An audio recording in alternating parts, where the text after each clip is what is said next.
Touching Spirit Bear by Ben Mikaelsen, Chapter 15. I was mad, Cole said, glancing nervously around the circle. When I went to the island, I wasn't thinking straight. I didn't realize you were all just trying to help me. I thought sending me away was just your way of getting rid of me. I went there just to avoid jail. Cole struggled with his words. I know now I was wrong, and I know I can't go back to the island after what I did. That's okay. As he handed the feather to his mother, strong doubt showed in the eyes of the circle members. He had lied to them so often they were numb to his words now. I know Cole has changed some, his mother began, her voice surprisingly strong. Since the attack, I've seen a difference in his attitude. For the first time, he's talked openly with me. I don't know what should happen to him now. I feel like I'm just trying to pick up the pieces of myself. She dabbed at her eyes. I just hope there are pieces left to pick up. She handed the feather on. As each member spoke, nobody argued for Cole's release. Even Cole's lawyer spoke in terms of a reduced jail term for good behavior. Each circle member expressed regret for what had happened. All of them thought it was time to return the case to the courts. The only person to speak in Cole's defense was Garvey.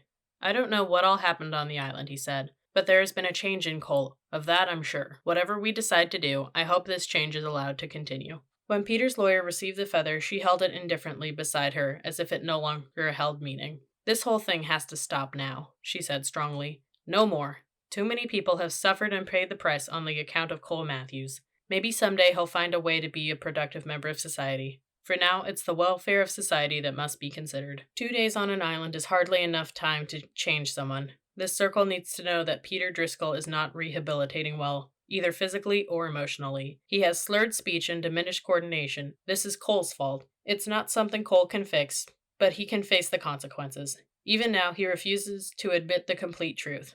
I understand he claims that a pure white bear attacked him. Does he really expect anybody to believe such a thing? I'm told no such bear exists in the area he was sent. The lawyer spoke firmly. Circle justice has proven to be a waste of time. It's time for Cole to face real consequences. She handed the feather back to the keeper. The keeper ran her fingers over the feather to straighten it, as if trying to fix the damage suffered by the circle. When she finished, she turned to Edwin. Do you have anything to share? Edwin nodded. Can I ask Cole to help me with a demonstration? When the keeper nodded, Edwin stood and walked to the open end of the room. He motioned for Cole to follow him, every eye following their movements. Okay, the Klingit elder began. Let's pretend this line is life. He pointed out a seam in the linoleum flooring that crossed the room. He placed Cole on one side and stood himself on the other. Cole and I are going to walk this length of the line as if going through life together. This line represents a bad path that I want Cole to move away from. I have 2 ways of getting him away. Edwin began leaning into Cole as they walked forward. Cole instinctively pushed back. They walked forward, pushing on each other harder and harder. Soon they were both struggling. When they reached the other end, Edwin had succeeded in pushing Cole only a couple of feet away from the line. Breathing hard, Cole eyed Edwin with distrust. Okay, let's walk the other direction and try to do the same thing in a different way, Edwin said. As Cole turned, suddenly Edwin rushed at him and shoved him hard with both hands. The push sent Cole sprawling to the floor yards away from the line. Startled, Cole scrambled to his feet. Edwin offered a hand and helped him up. Cole fought the urge to hit or shove the elder. You caught me off guard, he said. Edwin smiled slightly. Yes, life does that a lot. He turned to the group. People change 2 ways, with slow persistent pressure or with a single and sudden traumatic experience. That's why people often change so much when they have a near-death experience. I believe something significant happened to Cole on the island. 6 months ago, he would have come up off the floor swinging after a push like that. Edwin paused, rubbing his rough hand over his stubbled chin. And yes, maybe people don't change completely overnight, but I do believe they can change direction overnight. Facing in a new direction is the first step of any new journey. How can we be sure Cole has found a new direction? The keeper asked.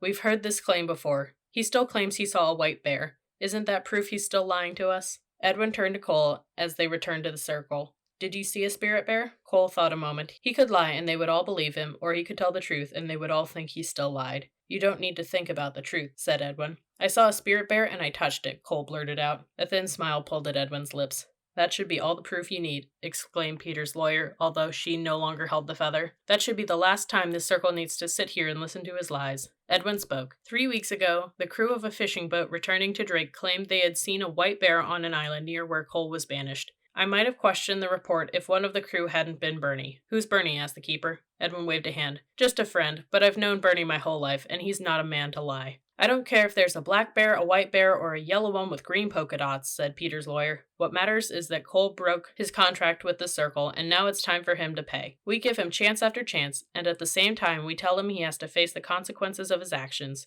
The lawyer raised her voice almost to a shout. No more chances. Cole breathed slowly. He felt strong enough now to face whatever happened. He was strong enough to not blame anyone else. He could admit that he was no longer in control, and he knew he could tell the truth. But could he control his anger? Even now it smoldered. The keeper spoke with a rigid voice. We can't just build another cabin, buy more supplies, and start over as if nothing happened. Circle justice isn't blind. It is about facing consequences. Then why don't we just send him away to Disney World for a year, said Peter's lawyer sarcastically. This time there would be no free ride, Edwin said. If we sent him back to the island, Cole would build his own cabin and pay for every penny of the supplies by selling things he owns and values. It would be much harder than before. The keeper spoke with resignation. We have no way of knowing if Cole is over his anger. Cole motioned for the feather. I know I had a chance once and messed it up, so I don't expect to go back to the island. He shook his head. Edwin told me once that anger was a memory never forgotten. He's right. When I was mauled, I didn't get over my anger. I still feel it, even now, sitting here in this chair. But I've also learned it takes a stronger person to ask for help and to tell the truth. I am telling the truth when I say I saw a spirit bear. During the following weeks, Cole mentally prepared himself for the inevitable. He imagined attending a trial and hearing the verdict. Guilty.